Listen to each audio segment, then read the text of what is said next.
Well, welcome everybody to the fourth round of Two Takes on 10 Records, and what do you call it, Jonas? Let's talk about records or something like that. I did this SEO thing where I got some great sort of search words, so that was just what I went for. I regret it now, but yeah, I mean, it sits now. So So it's nighttime in Sweden. It's morning. Well, yes, still here in Canada and wherever you are around the world. Welcome and thank you for watching. So today we have again each chosen four records and which we share in common. So 8 records which we share in common. We're going to discuss, and we also have, as we have done recently, a bit of a surprise at the end. And this time it's going to be records which we have doubles of, and we haven't discussed which these are with each other, what records we have doubles of and why we have doubles of them, because this is one of the peculiar record collector thing where why would you have two? Well, there's a reason, right? So there we yeah, are. I'd also like to take this opportunity. We've resolved this whole business about Swedish people and inviting people for dinner, which apparently is all over Twitter, which my son had asked me to resolve. And Jonas, I understand from you, there's no truth to the poor treatment of children in Sweden. no, not that I am aware of. At least, I mean, I don't know anyone who wouldn't. I mean, treat a friend of my daughter's for dinner. It's just insane. So no, there's no truth to it. I don't think so anyway. I mean, it depends on the child. You might send some of them home. Yeah, a rude one. Just like go home. Yeah, yeah. Great. And so, anything? So, before we get going, anything you wanted to mention, or how's life? No, not nothing's like that. I'm really looking forward to showing the records today. I think that we have a great lineup, very varied in genres and stuff like that. So I think we and the ones that's watching is gonna have a great time. That's great. And I just also, just for those who are people who are, and there are many people who are watching are jazz fans, 'cause Jonas is a big jazz collector, as am I. I'm lucky enough tomorrow to be interviewing Ed Michel, one of the great producers from Impulse Records, and that interview will be coming up sometime soon, which I'm pretty excited about because I get to ask him about So all the great stuff. So we're going to begin not with an Impulse record. We're going to begin with really a foundational electric jazz record, and I think one of the great records of all time, which is Chick Corea's Return to Forever. yeah, And this, I feel a lot of things about this record. I really enjoy it. And when I listen to it, I often find myself thinking, this is the direction which Miles Davis ought to have taken after he made In a Silent Way with Chick yeah, Corea, because this record has a lot in common, I think, with In a Silent Way. It's got same kind of trippy, spaced out vibe. Obviously, there's the electric instrumentation, and I think I just think this is a fantastic record. It's actually the only Return to Forever record that I really dig. The direction that he goes later on, well, it's not the only record I really dig, but I don't like so much when he gets in much more into the jazz rock stuff later on. And the lineup on here, in particular, is fantastic, right? Because you've got the husband wife duo of Airto and Flora, right, on vocals and percussion from Brazil, which adds this kind of je ne sais quoi to the whole thing. I love Chick's Fender Rhodes noodling, which it's super laid back, right? He's sort of zoning in and out. I mean, I'm wondering, there may have been some drugs taken during the making of this record, who knows? But it certainly has a very chilled out vibe. Those first 2 tracks are amazing. The sound of the record is, I mean, just typical for ECM, right? All ECM records sound great, but it's just so good. Joe Farrell, some of his best ever playing. Chick has this not hurried way of playing on this, which I think he learned from Miles. I mean, I'm assuming, well, maybe he always had that, but I don't think you could have spent time with Miles around that point and not have learned, that some empty space in the music was a good thing. Take your time, only play the notes that you feel you need to play, and so on. And the only other thing I mentioned about his Stanley Clarke's bass, he's only just emerged at this point, but if you look at his discography around this time, like he's just playing with everybody. And I actually like his playing here much more than I had some of his 70s records, like his solo stuff, like I Want to Play for You and so on.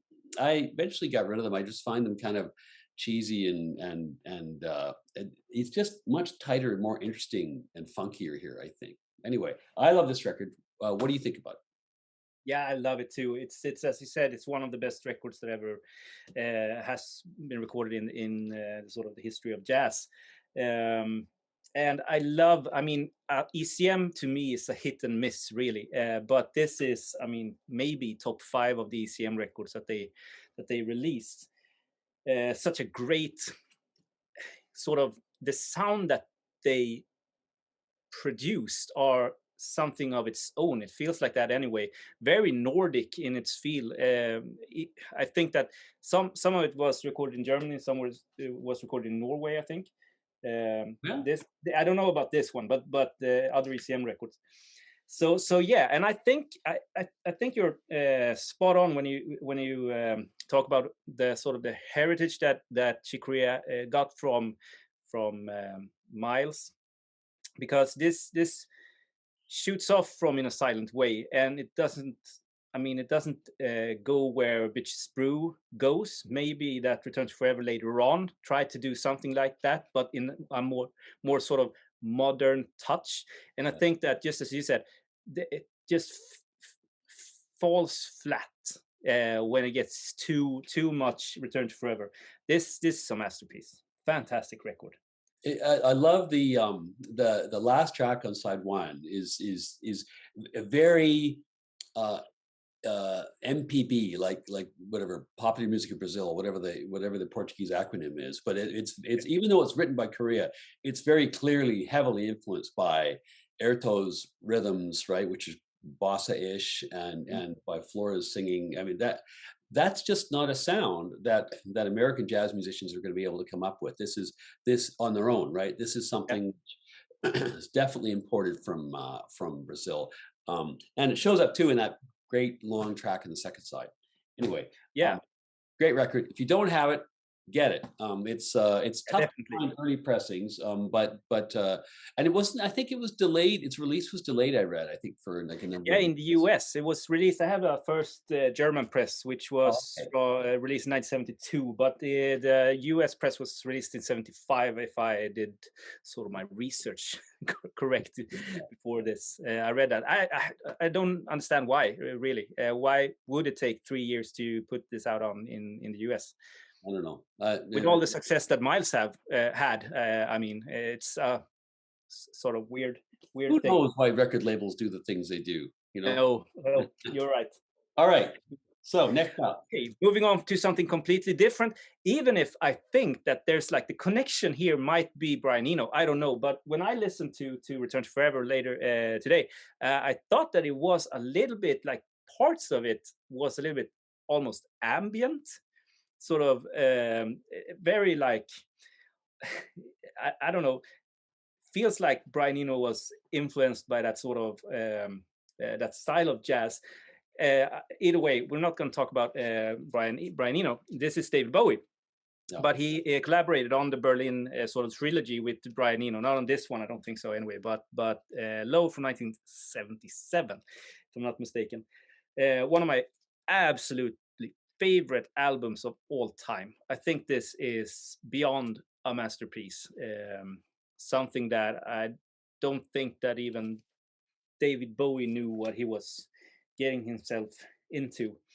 And it's sort of the perfect blend between pop and, I'm afraid to say avant-garde, but because it's not avant-garde, but we're moving into kraut territory, aren't we?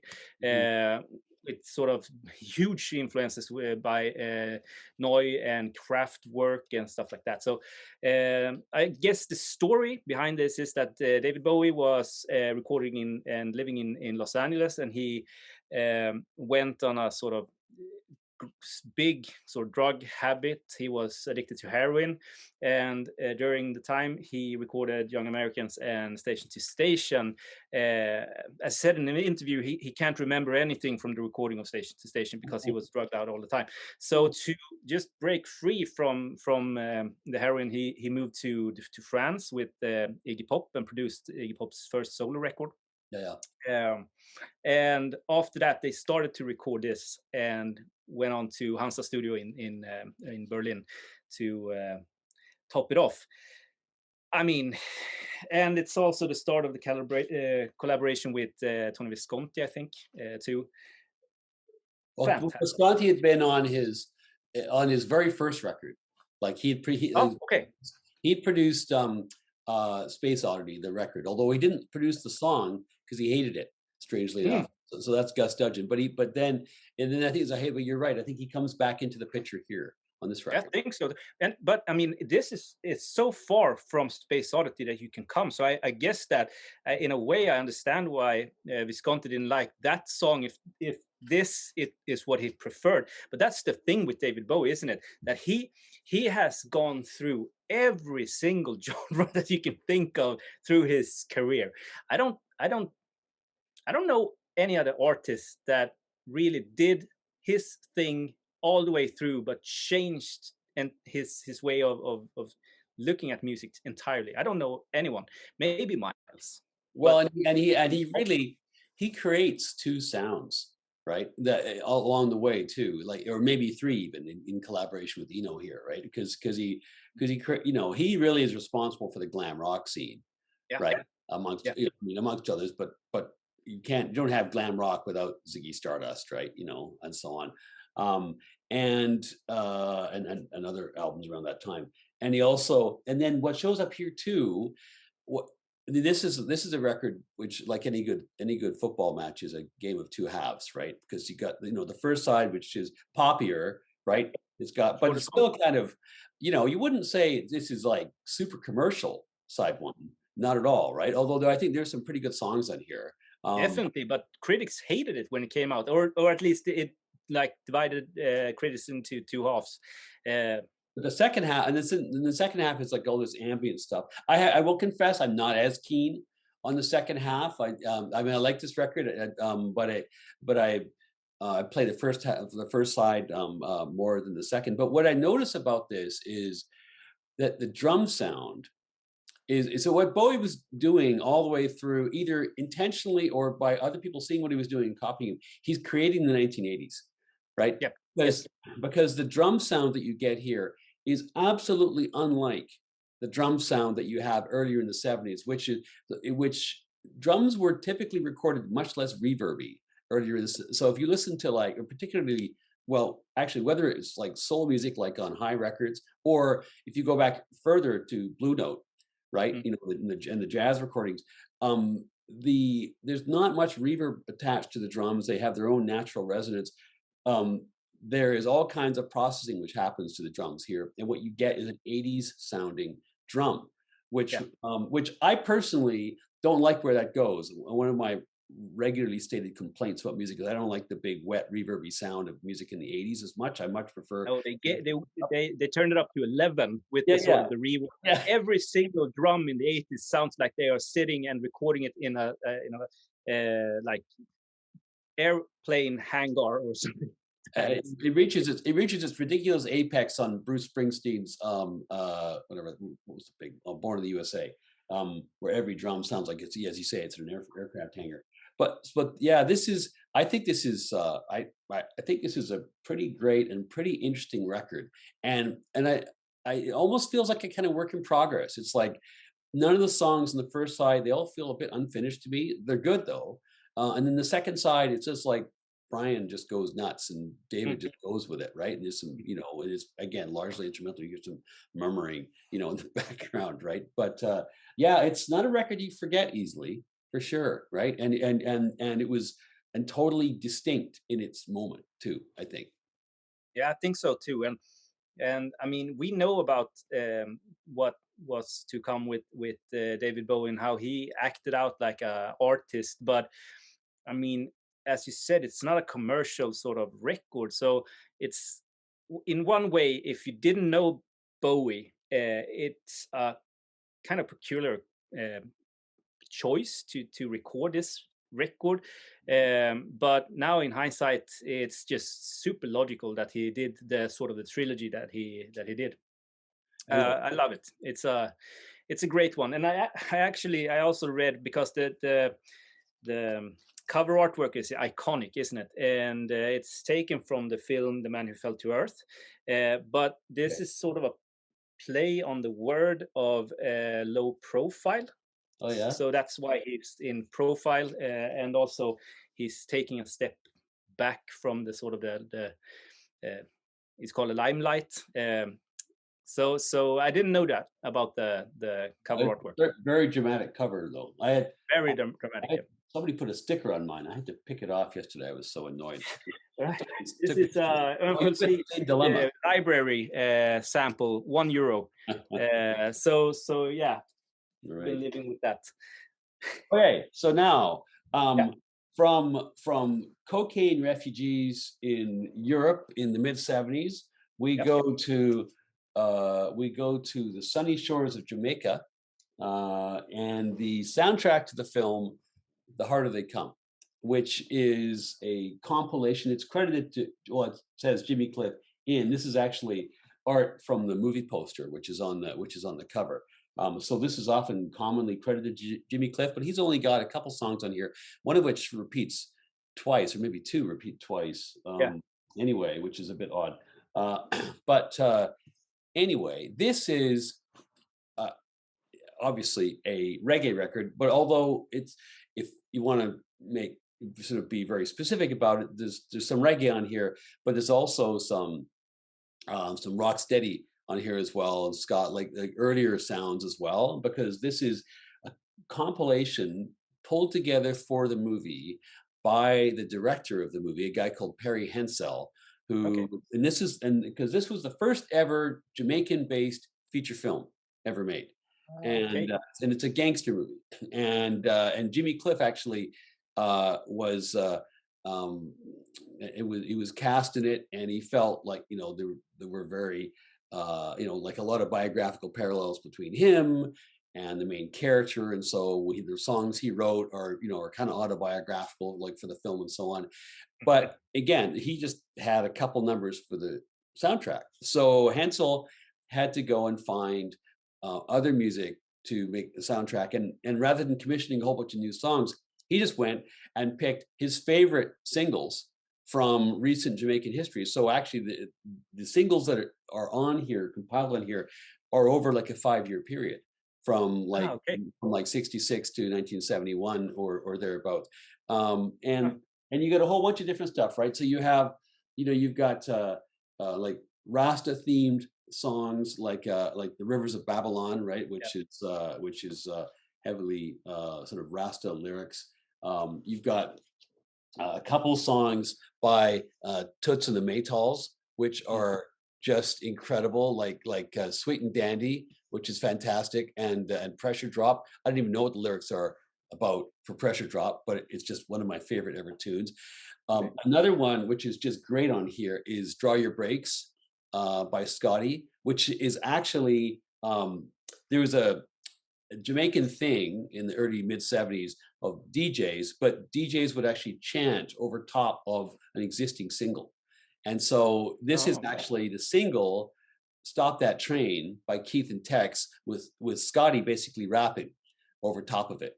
And so if you go on YouTube, and or some other streaming service, and just look for Keith and Tex, then you can hear the original track, which is incredible. hmm. It was a big rock steady hit. "Stop That Train" without Scotty talking over top. Anyway, so this was like the first big reggae record, internationally, before any of the individual artists like Bob Marley and the Wailers and others began, or Burning Spear or others began to make a splash. And later on, this one actually sells a lot in the UK and the US, and is one of the records that kind of starts the reggae boom. And I don't know, I've always just absolutely love this record, and every time I go back to it, I'm struck with how good these songs were, even if two of them repeat twice on the sound. Yeah, On the yeah. I sound. think that even two tracks are repeated twice. The harder they come, and yeah, you can get it if you really want. And they were probably just doing like what the running order was. I don't even know. Yeah, I must confess I've never actually watched the film. I But haven't seen the film. I don't know if is it a good one or you haven't seen it. I apparently, I mean, it's as good as a 1970s Jamaican gangster film was ever going to be, right? So it probably has Should some be a quirk. 10. Probably has some quirk. Yeah, exactly. But the sequencing of the songs is probably what it was in the film, which is probably why they repeat. Anyway, Yeah. what are your thoughts about it? I love this record, man. I had this. You could find this for €1 in every single thrift store in Sweden, and I don't know if maybe you can do it still. So when I started out, like, It's more expensive now, I think. it's more expensive now. Okay, I think so. I mean, when I started out and people were talking about records, I said that get this because you can get it for next to nothing, and it may be one of the strongest A sides ever recorded. But it's not recorded; it's a compilation, as you said. but it's a masterpiece. I mean, it's a fantastic record. I only got this and Bob Marley's live record. Those are the only reggae records I think I have in my entire collection, and this will never leave the collection. It's great. Yeah. One other little note about this: the song "Sitting in Limbo" Yeah. is about the death of Leslie Kong, who was a producer, famous producer in Jamaica, and he was Jimmy Cliff's manager and producer and basically mentor. And then he dies in 1971, and at a very young age, and Cliff's career just goes in the tank as a consequence. Just Ah, FYI, that's what that one's about. So, okay, hmm. next up. Yeah. Next up, another jazz record, another pop record, or whatever you want to call this one. And I have actually listened very little to this one, and I'll tell you why. This is Dreamboat Annie with Heart from 1975, I think. And this is, I mean, you correct me if I'm wrong here, but this is Heart's debut record, or is, yeah, it's Yeah. the debut record. And what a debut! I listened to it today when I was out working in the garden, um, on Spotify in headphones, and it's super good produced, very folky, and its sound. And there's not really a bad song on there, is there? So a solid rock record from 1975 reminds me a little bit of the same sort of production, or the production value like that you get from the early sort of Tom Petty and Heartbreakers. But I might be out on a limb there. So yeah, I got this from a huge collection that I bought. I helped a guy actually to sell his collection, so I got a small percentage of everything that I sold. And if it didn't sell, we had a fixed price for what I could buy it for from him, and everything was in sort of almost like mint condition. So I think that the fixed price was, I put it out for like €5, and if it didn't sell for €5, I could buy it for €2.50 or something like that. So this is an original press on mushroom, uh, in great condition. So I'm super happy with. So what's your take on this? It has some Canadian. It does indeed. Yeah. It was recorded. So it was recorded at Really Mushroom well. Sound, which was a little studio in Vancouver. Okay. The Wilson sisters end up moving up to Vancouver because there's a bit of U.S. draft dodging involved, and one of the people they were involved with, there were the two sisters were with two brothers called Fisher. One of whom is Roger, I think, is on the record, guitarist. I think that's right. And I think when I reviewed this record, which was one of the very first videos I ever did, Cool. I got some of the biographical information wrong. I think I got the wrong Fisher brother with the wrong Wilson sister. Anyway, I was corrected because this is the way of the internet, and rightly so. And yeah, so they end up basically being based out of Vancouver, sort of 73, 74, thereabouts.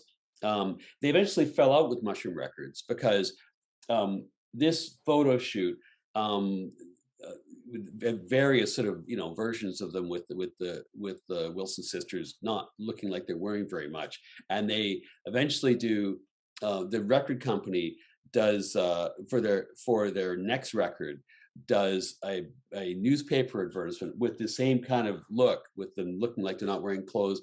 Um, with a tagline like "This wasn't our first time" or something like that, basically suggesting they were like some sort of like lesbian incest thing. Anyway, they're totally pissed off, and their relationship with the label blows up, understandably. And but this, you're right. I think absolutely the sound on this is incredible. That A side is one of the great A sides in rock and roll history, right? Like Magic Man, Crazy on You, Dreamboat Annie, right? They're all like three of the greatest songs they ever did. What a way to announce themselves! I think the second side, I don't know, the string section was that good of an idea. I think it doesn't quite run out of gas because this is a great record, but it's not as strong. But that first side, I'd play over and over again, and the like just that guitar break in Magic Man, right? The little which is anyway, it's just one of the great guitar breaks, and then that sort of very 70s synthy sound and all the rest of it. These guys were Zeppelin's favorite band at one point. Yeah, yeah. They had a kind of Now that you mention it, I've read something about it. Yeah. yeah. So yeah. Anyway, I think it's absolutely fantastic, and I listen to this again and again. So yeah, if you don't know this one, I mean, the first four Heart records are super, and then after that, then they have their kind of hair metal remake in the '80s, and Okay. I lose interest. But I saw that they went their different ways and did solo work in the mid 2000s, something like that, like 2005, 2007. But I haven't heard those at all. they're kind of on the outs at the moment, here and there. These things Okay. happen, right? It's just like like the Davies brothers and so on. It's hard to keep siblings together in a band forever and ever, right? So Yeah, yeah, for obvious reasons, but their voices are fantastic. So I was wondering if it held up for the sort of the solo careers, but I've never heard about their solo careers, so maybe it wasn't the best sort of career choice to go solo. it did. The one they toured a few years ago as Heart, with Jason Bonham drumming. Okay, And cool. they did Zeppelin songs and Heart songs, which is a tour I missed. Shit. My wife went to it, and which is just a bone of contention, and I'm just upset that I missed that. But Yeah, she saw it. But anyway, she said it was fantastic. So imagine. okay, so now let's get back into some jazz. And so the record we're Yeah, going to talk about. finally. Yeah, It's been finally, too long. exactly. Yeah. Jazz. So sorry about the dog. We have a husky cross here, Canada's loudest dog. He's now currently barking at a Allan. turkey vulture flying overhead. Okay. So what we're going to talk about here is Les McCann and Eddie Harris's record, Swiss Movement, which, as it says here, was recorded live at the Montreux Jazz Festival in Switzerland in 1969. And this is an interesting record because the way it comes about is that they're both playing the festival. I mean, they're friends. They're both playing the festival, and I guess one night in the bar they decide, hey, we should add an extra gig and here at the festival and play together. So they do, and the festival organizers, have their Ampex tape machine with a couple microphones and press record and record the gig. And nobody thinks much of it. And then eventually Atlantic Records buys the tapes for $100 from No way. For $100? for $100 or less than, I think. Something anyway, not much money. Certainly not much money. And releases this as a record, and it's a huge hit. And nicely too for these guys, they were playing a lot of originals, right? So they're also getting royalties as well. So again, the whole thing's pulled together, spur of the moment, and it has that kind of feel. It's a very spontaneous feel. It sounds amazing, given that it was just recorded spur of the moment. It's a wonderful live recording. It has, I think, the only non-original on here is, that is to say, the only song which is not written by either McCann or Harris is Compared to What by Gene McDaniels. But this I think has the definitive version of compared to what? Roberta Flack also does this. It's a kind of a late 60s civil rights standard, basically, right? Soul jazz civil rights standard. But this, I think, is the definitive version of that song. Which is a leadoff song, which is fantastic.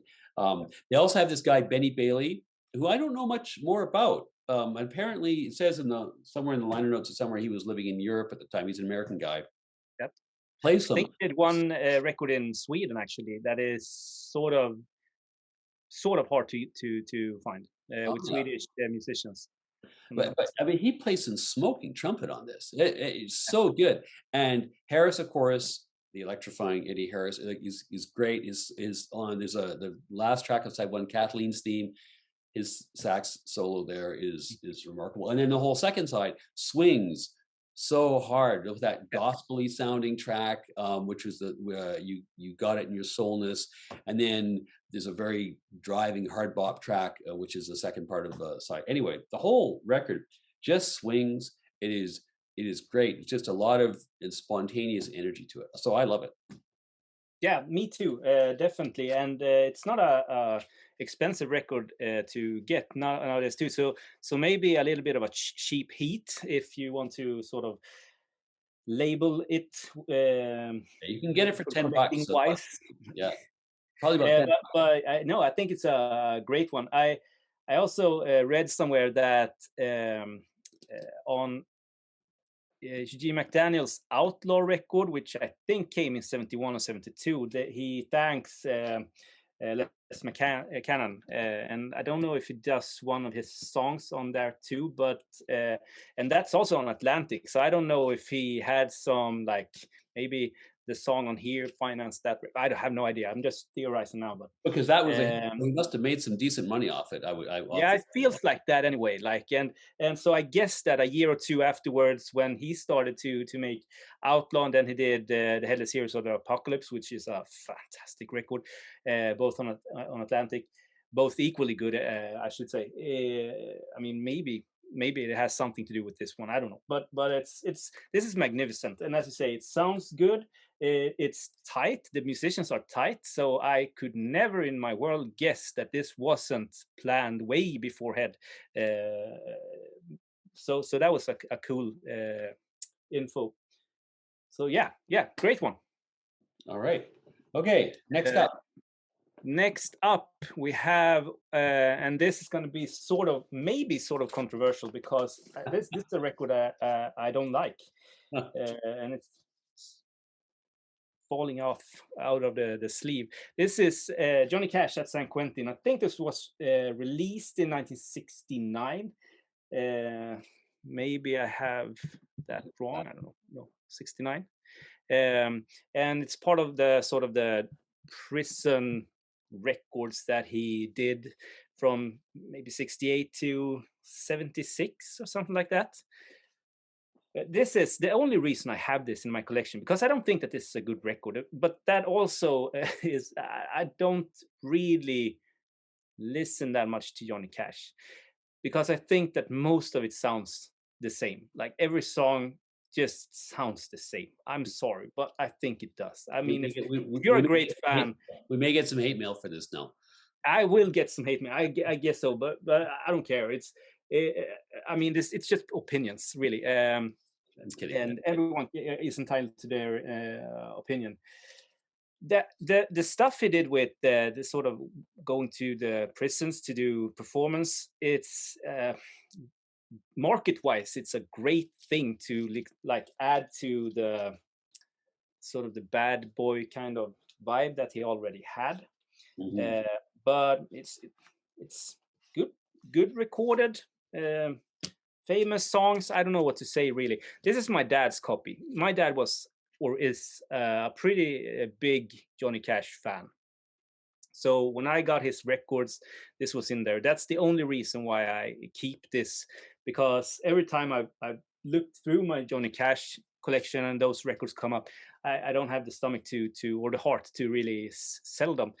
And I actually bought the first 4 American Recordings records, because those, I think, are fantastic. When he's, I mean, the older Johnny Cash, and the voice, the fragile voice that he that he has, and those sort of performances that he delivers are great. But I don't know. I feel that Rick Rubin has as much to do with those than Johnny Cash.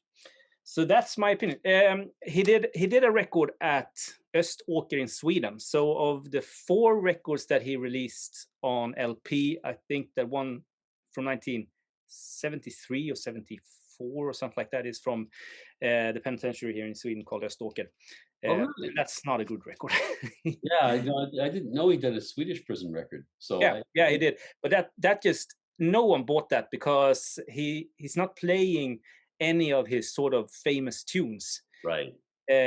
He's playing some of the new stuff that he had in the 70s, and he wasn't that popular in the 70s, if I remember correctly, with stuff that I read. But he did 2 Chris Christopherson covers, which is okay. So Me and Bobby McKee and Sunday Morning Coming Down, I think. Right. But what's your opinion on this one?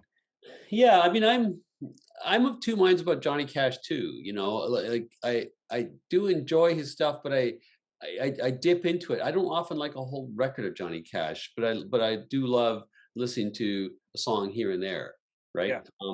So yeah, I'm no Johnny Cash completist. I will say that, and I don't think this is as good a record as Folsom Prison, which if you're comparing, you know, prison records, and I would say he's got a fair amount of cred when it comes to the prison stuff, because there was an undercurrent of Johnny Cash of, you know, countries can be kind of a reactionary environment. It's not necessarily music you would associate with progressive social movements and such, right? No.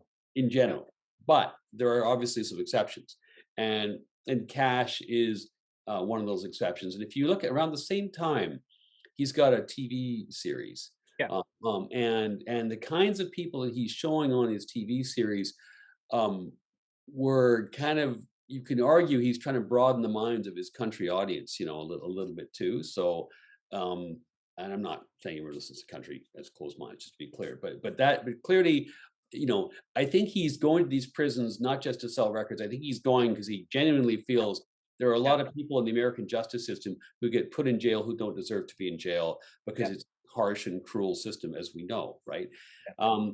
So all that said, maybe I was a little bit unfair there. No. It's a reasonable discussion to have, but I think it's not as good as Folsom Prison. He does sound a little bit weary, as people say on this record, and I think it's true. There's the one thing I did read about this, which is quite amusing, is I guess the famous photograph of him, you know, giving the middle finger to the camera, actually comes from this concert. Goddamn dog! Can you be quiet? You, yes, you. Canada's loudest dog. Anyway, no problem. So it's a real problem. Yeah, never buy a husky, everybody. So they're relentless. I have a 7-year-old daughter. I know all about it. So so I think it feels a little bit like it's lacking energy, and maybe he's tired, and who knows. But so yeah, just okay. It's you know, I think, as you know, I like to keep the same number of records in my collection. So this may be one that goes out when something else comes in, you know. Yeah. Just to start another discussion, maybe, is that I love Johnny Cash as a person and as an artist. I think his career is super interesting, and he has made a lot of records and made a lot of enjoyment to a lot of people. I mean, so. And that's the thing with music, isn't it? That you have to divide sort of the interest and if you like the music, but you can. I don't listen to country music, but I love the country music movement. Just as I don't listen to Norwegian black metal, but I'm so fascinated, and I read everything I can about Norwegian black metal, because what drives this and sort of the political climate in Norway too, but I don't listen to it. I don't enjoy the music. So yeah, Sorry, go ahead. No, that there's a difference between liking the music and being fascinated of the artist and the music. This record also has a boy named Sue, which was a Okay. novelty hit in the 70s as well, later on, because it got included in a bunch of KTEL compilations. And do you know what? Do you, actually, maybe that's a cultural reference. Do you know, does KTEL mean anything to you? KTEL Oh, Records? Oh, no. okay. No, it was a kind of a, like in, it was like an infomercial style of record company, I think based out of Winnipeg, but they would sell rather cheapo, 15 tracks all on one side of an LP compilations of Okay. novel records and top hits of 1975 and disco hits, but they would be sold on TV like sort of not available at any stores. Phone now, get your Okay. copy of such and such. Anyway, so KTEL is kind of a byword for cheap and nasty record. Ah, okay. Anyway, there you go. There's a piece of North Americana for you. So, all Thank right. you. So now, is it my turn now? I think it Yep. is. Yes. Yeah. Okay. So we're going to talk about, so from the not quite ridiculous, but from the gritty to the avant-garde, Ornette Coleman's Change of the Century. And I Yeah. have, our covers look different. I have a British pressing. This is a London Records stereo release from like whatever. Yeah, I mean, I think it's the first English pressing, so like 1961 or 60 or something like that, whenever it is. Um, Yeah, I think that this is a US sort of late 70s, maybe. Yeah, and I just love, so speaking of its plastic, I just love the cover photo on this. I think it's absolutely absolutely an epic piece of art. Um, anyway, so this is Ornette with his plastic alto sax. A year or two after having taken New York by storm at the so-called Battle of the Five Spot, right? When he and Charlie Hayden and Billy Higgins and Don Cherry show up at the Five Spot, and maybe it was Blackwell. No, I think it was Higgins. Anyway, um, and blow everyone's minds and piss everybody off for 2 weeks, Yeah. right? And so on. An amazing quartet. I mean, Higgins is a great drummer, but he's playing here with three absolute legends of jazz, right? Coleman, Yeah. Don Cherry, and Charlie Hayden, and all those three guys have incredible careers of their own. In addition to being here, in still in these this foundational earthquake of free jazz. And for me, the key person on here is actually Charlie Hayden. So Mhm. the first couple of records that Coleman makes for contemporary records when he's just getting started out in Yeah. LA are he doesn't actually have Charlie Hayden playing bass. It's Don Payne and Percy Heath. They're on those two records. But Hayden is already part of his mix. He's just not in the studio making those records, but he's already jamming with Hayden. And Hayden basically comes up to him at some point at a gig and says, "Man, you sounded fantastic." And Coleman says, "No one ever tells me that." Right. And then they go off to because he was freaking everybody out, and they go off to Coleman's house, and they basically stay there for weeks just jamming. And Hayden says, when I went into Coleman's house, like literally there were pieces of music like everywhere, like just all over the place. And so they did Madness. jam, jam, jam, jam, jam.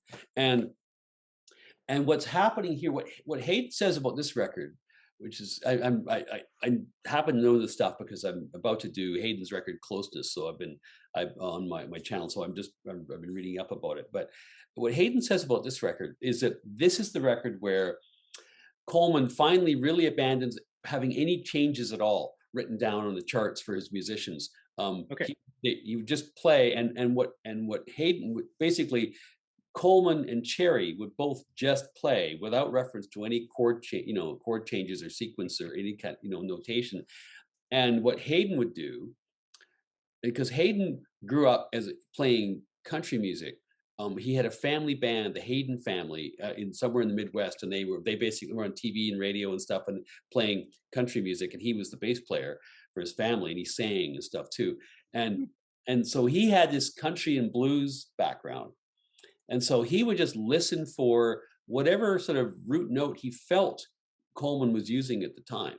And then he would just play off of that, right? Mm. Or whatever chair. And so he would just find whatever the natural root was of whatever they were doing in their solo. And then he would just play off that. And so what you get is a record which um, is almost entirely unmoored to chord changes. And yet, because of Hayden's playing, still is in many passages seems recognizably like hard bop, which is kind, not everywhere, right? Some places are, some songs here are like the title track are way out there, right? But otherwise, it Hayden provides this. So here's a guy who provides something kind of recognizable and familiar, but yet is able to follow these guys when they go wherever they're going, which is frankly, I mean, superhuman as an Yeah. effort.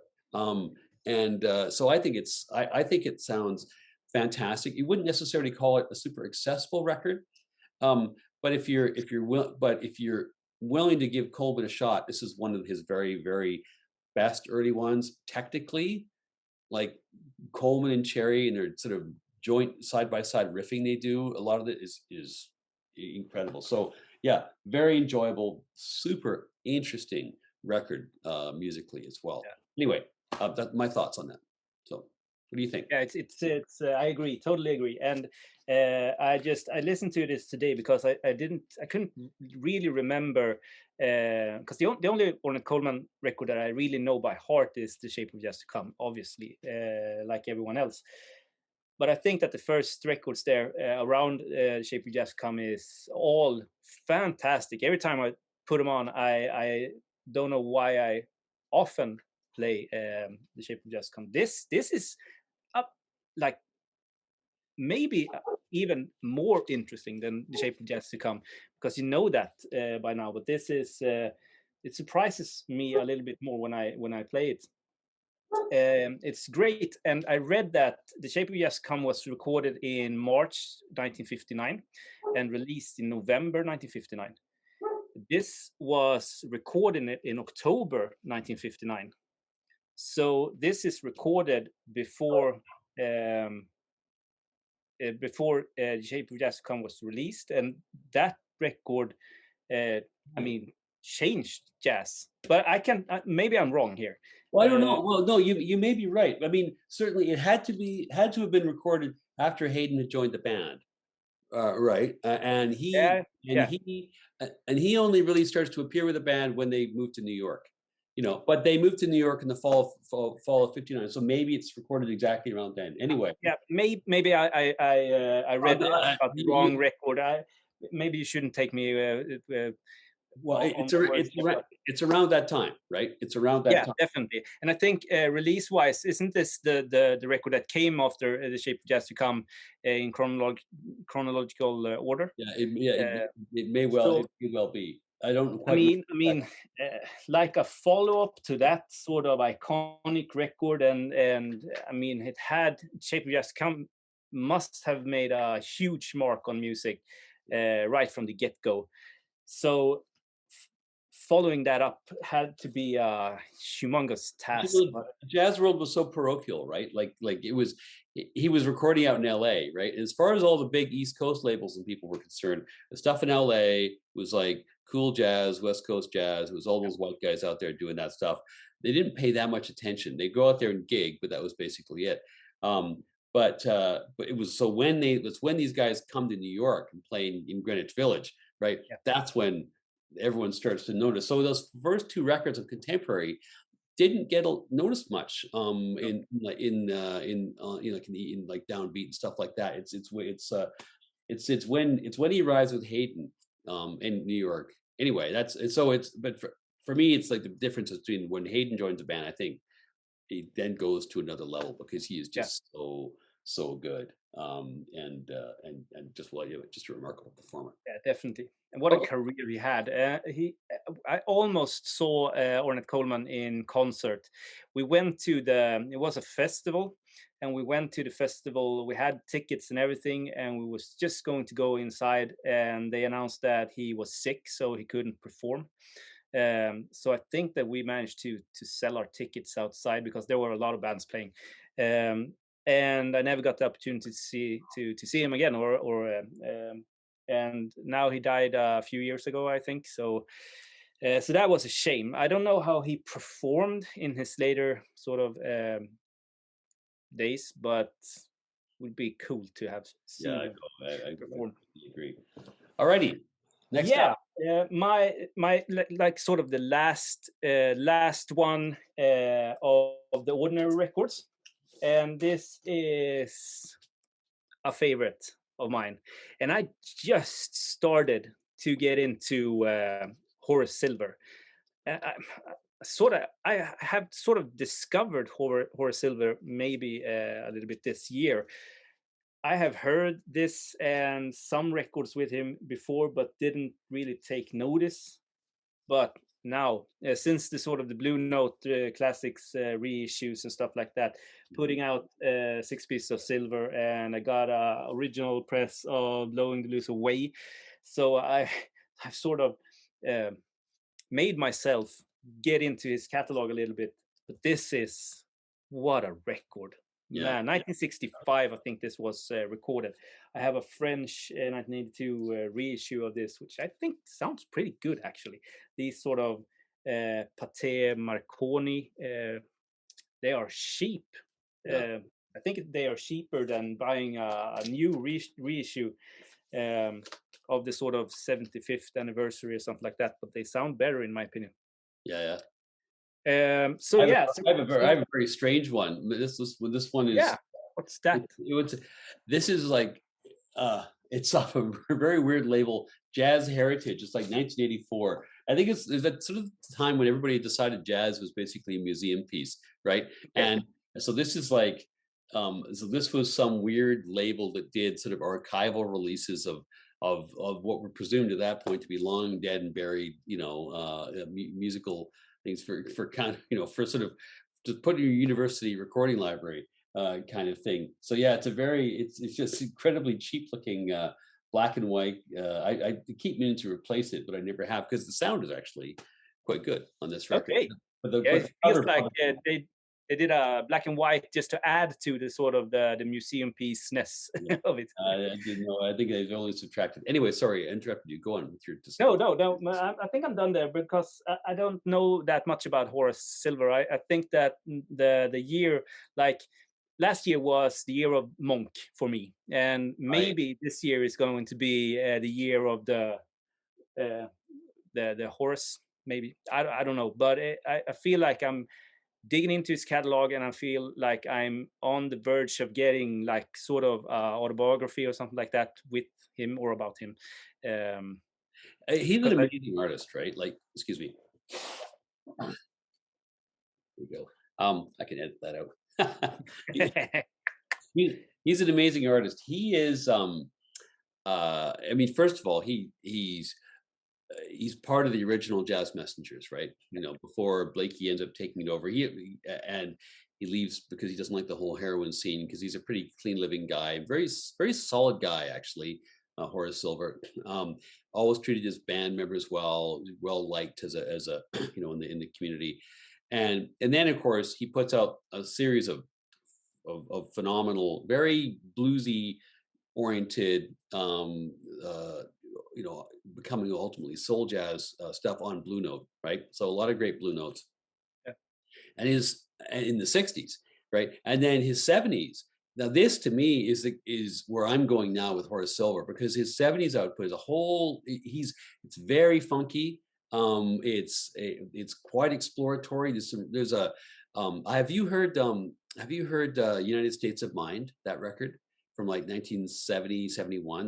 There's two versions, like volume 1 and volume 2. okay. It's I got remember.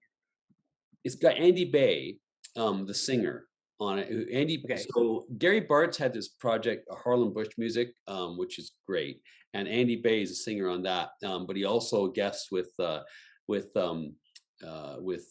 Horace Silver on United States of Mind. That is a very cool record, very cool cover too.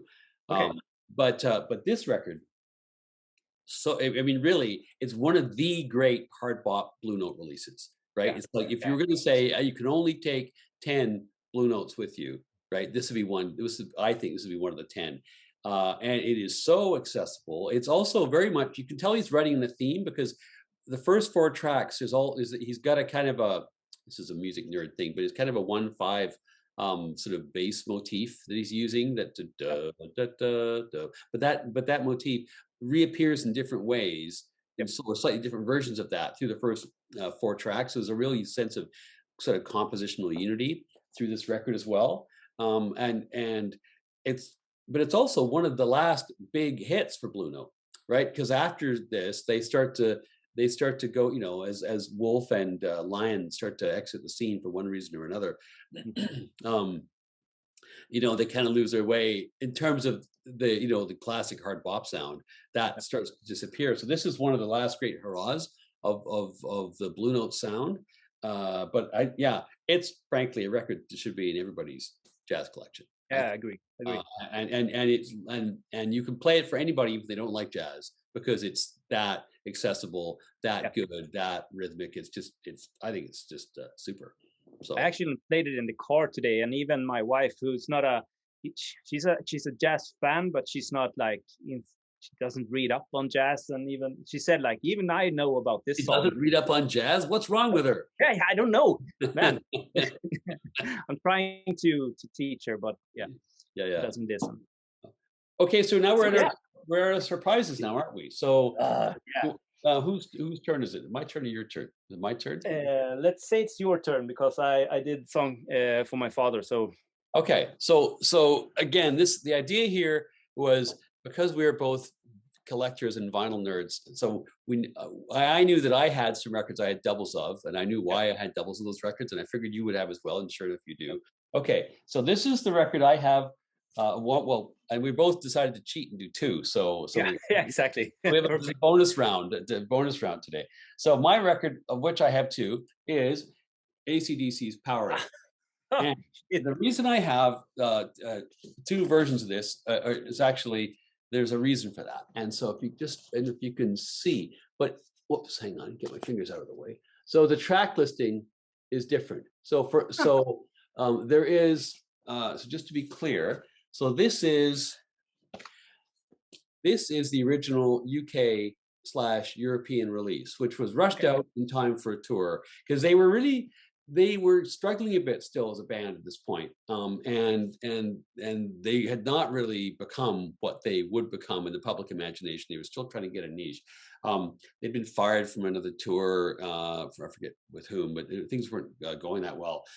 So this is the one. The original UK release does not have Rock and Roll Damnation on it, which Okay. is a bit of a drag because that is probably one of my three favorite AC/DC songs. I love Ah, that song. Does not have instead does have another great song, however, "Cold Hearted Man" hmm, is on this. So and the running order is a little bit different as well. So it kicks off with "Give Me a Bullet," for instance. Um, the other, but so it has a song, "Cold Hearted Man," which doesn't occur on the other one. The other reason to get this pressed, and I would actually say the primary reason to get the first European releases is that the mix is better. It's just got so much more oomph. I mean, there's nothing more annoying than having hard rock or heavy metal record that doesn't sound heavy. yeah. That sounds tinny and light and so on. And this is one of the most satisfying hard rock experiences you can have. Listening to Riff Raff on this release is like an out of body experience, right? So this is Ah, okay. this is great. So this is the American press, and this has Rock and Roll Damnation. It's like again, you can see it kicks off with Rock and Roll Damnation. Give Me a Yeah. Bullet is now the third track, and so on. There's a couple other differences as well too. The mix isn't as good, I should say, but it's kicked in the teeth. There are slightly different versions here. There's different intro to that and so on. Anyway, and lastly to say, and this is that if you delve into the world of AC/DC fandom, most sort of hardcore, real AC/DC fans would probably have this as their number one or number two AC/DC record. It's gotten that kind of cred. Um, Mm, okay. that's not as quite as niche an AC/DC opinion as the other niche AC/DC opinion, which is that Flick of the Switch is actually the second best record they ever did with Brian Johnson. But that's a topic for another day. So, Okay, so we'll do a AC/DC themed session next time. actually, that would be fun. We should do that. Yeah, I had I haven't listened to AC/DC that much. I had the live record from the 90s in the on CD that I played a lot, and I enjoyed that. But other than that, it's a sort of anonymous band for me. Oh yeah, there you go. No, um, it's like this. I don't have much doubles in my collection because I'm mental. I need to. I'm always searching for records, and if I know that I have two of the same record and I don't have time to play that much of one of the records, I'm selling them to get another piece of vinyl into the collection. So that's like the philosophy I have. With Ornette Coleman's The Shape of Yet to Come, just to give you an example, I had a reissue from the 2000s, and I managed to find an early 70s reissue, and I sold the reissue. The same goes with Velvet Underground. I had a really good sounding sort of, I think it was a maybe mid 70s Japanese press that sounded fantastic. Got a very early sort of unpeeled banana German press, so as close as that to the original the Andy Warhol cover that I will ever come, I think.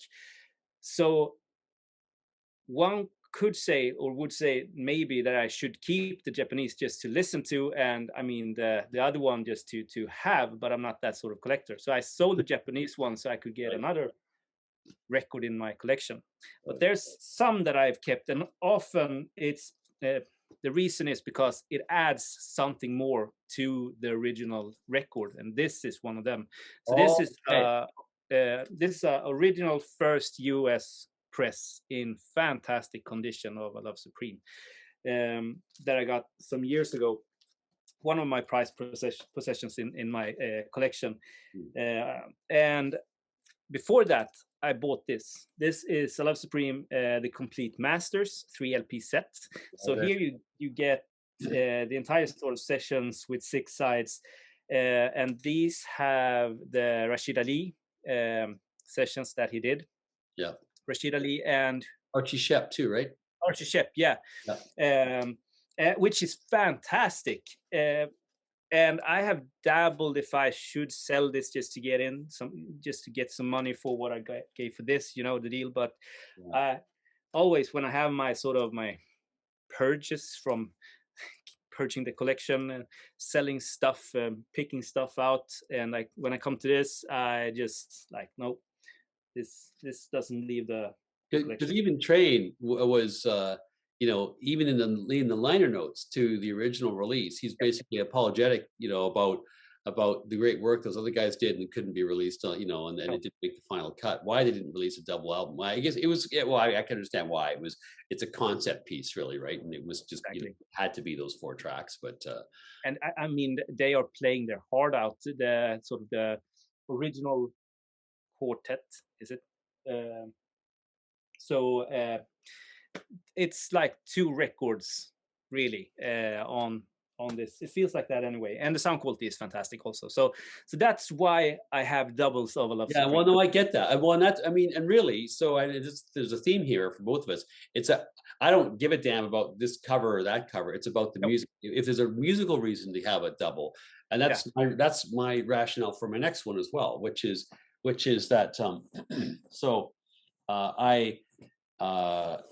this is the box set of The Song Remains the Same, which of course is the classic Zeppelin live release from well, it's actually recorded in the summer of '73, but it's released in the summer of '76 because it takes them forever to get the film done.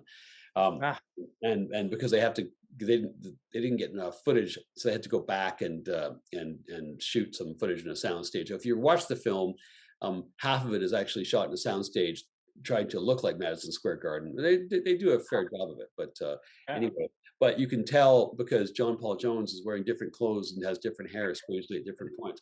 So he was the only guy who wouldn't, who refused to, you know, to sort of dress up like he dressed up in '73. So anyway, it's kind of funny. This is obviously the box set. It's 4 LPs. It includes a bunch of tracks from the original concerts. Famously, of course, this was pulled together from the 3 different nights of concert and sort of blended into be as if it were one concert.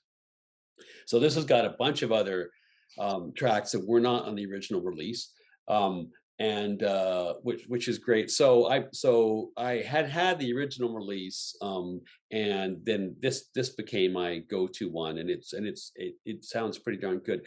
But I then elected to go back and get another copy of the original release because, which is which is here, which is just a double album, and the reason is because Jimmy Page, in his ever dwindling or in his constant noodling and fiddling with the recorded legacy of Led Zeppelin, can never leave well enough alone.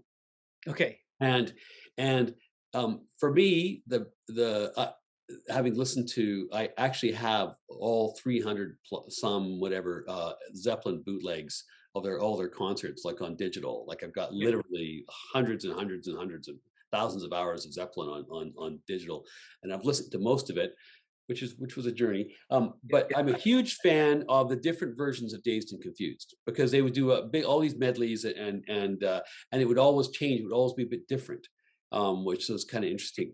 And the version of Dazed and Confused on the original release, which obviously is the same song and the same night and the same version of the song, only it's longer on this one. Some of it's been edited out on the box set, and it's my favorite track on this whole thing. And so, well, I can't have that. If I want to listen to that, which is one of my favorite live track of theirs from any of their releases, I want the version that I like. I don't like the bits that are, I don't like having bits missing. So this is why I have the second one. So occupying another whatever 8 millimeter. Yeah, I understand, but that's a shelf. So that's great explanation for the insanity of story. Yeah, exactly. That's my story. I'm a huge Zeppelin nerd. So that's the problem. So okay, forced to do that. So that's cool. I don't have that in my collection actually. Have most Zeppelin, I think, of the sort of the stuff that they put up, but well, it's good. It takes a while if you haven't listened to much live Zeppelin. It takes a while to get used to the vagaries of that. And that Plant would never warm his voice up, so he's always rough at the beginning of concert, but by the time you get into the middle of the concert, it's amazing. So yeah. Anyway, that's a whole another episode we could do. But a Zeppelin themed episode. No, we're going to top this session out with a very obscure Swedish prog record. I mean, oh why, God, why? But it's actually I need to show this because this is an original press of Älgarnas trädgård, a very sort of sought after, famous Swedish. Yeah, it's a fantastic. That's so cool. Cover.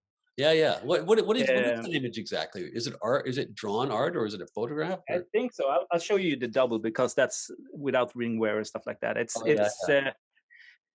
I think skipping ahead now, this drawing, I think it's a drawing, is in a basement in Gothenburg on a wall. So someone told me that they was like down there and saw this original artwork from that.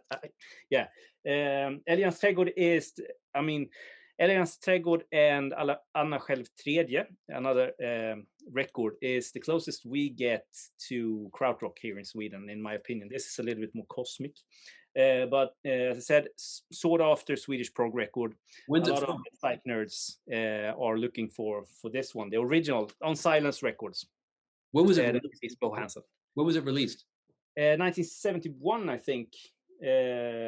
Should know. I think it's 71 or 72. So why do you have two? Yeah, I have two because it's a iconic sort of Swedish psych record, and you see it's not the best sort of shape, but 2000 and maybe 15, 15, Subliminal Sounds released this as a double LP. So the second LP is live material, actually. Okay. So it's live material from 1971. And I mean, these guys are sort of like, I don't know, Grateful Dead, maybe a bunch of hippie dudes, like tripped out. Can you hold up? Can you hold up the name of the band again? There, what was on the? Yeah, Älgarnas trädgård, the Garden of the Mooses. Okay. Doesn't get more Swedish than that, Yeah. or than That's Mauritius. awesome. And I'll translate the song titles here. The first title is called 2 hours over 2 blue mountains with a cuckoo. Is that the bird? Yeah, yeah, Cuckoo on either side on the hours about. That's the first song. yeah. The second song is called There's Always Time for Everything. There's always the time when time meets. That's the second song. So yeah, it's LSD is a yeah, powerful drug. they only did one record, and I think that the live material on the second disc is very, very unique. I don't think that they really ever sort of re-emerged and played together after this period. So did anybody from that band go on to greater things? Were they I known think for the so, stuff? but I actually none of them, to me at least, are one of the sort of famous proggers. So I can't really say any of the names of the band members, but I think that surely most of them went on to do stuff afterwards, which is like on the Silence label. A lot of the sort of the people in that on that label went on to do other stuff like that. So Bo Hanson is one with Lord of the Rings, and there were some other singer-songwriters like Turid, for example. But that's yeah. Now we're deep into the sort of the Swedish psych and prog from late 60s, early 70s. So that's why I have those duplicates. I also have Signwinder with Lee Morgan. I have a stereo first press original Blue Note, and the reissue that was put out last year. Yeah, I think last year, the Kevin Gray remastered, and I can't sell the Kevin Gray one that I bought because it sounds that good. Yeah, I know. Those are Knows so the original out of the water, but it's, I mean, my gut feeling when it comes to collecting records, I want as close to the original source as I can get, and I, having a I, I, used, Signwinder. I used to say, why do people bother chasing down old mono pressings? And now I totally get it. I'm so tired of that hard left pan that on a lot of the Coltrane records, for instance, which I find is very, very distracting. So, okay, well, that was really fun, and so yeah, round 4 in the books, and looking forward to round 5. And best of luck with your channel. It's been a great year for both of our channels, and so thanks to all our viewers for sticking with us. And again, love the comments, love the suggestions. If anybody out there viewing has an idea for a little twist we can do as we do more of these, please do let us know in the comments. Jonas, any last thoughts? No, you summed it up perfectly. It was a great session. I love these. I mean, it's just like every time you write if we should do on this weekend, it's just like Christmas, because you get to dive into the collection, and I love the sort of the conversations that we get going. I think it's great. Yeah, it's good. And I'm sorry everybody about the dog, but again, don't buy a husky. Okay, thanks so much, and we'll talk to you soon. Okay, bye-bye. Bye.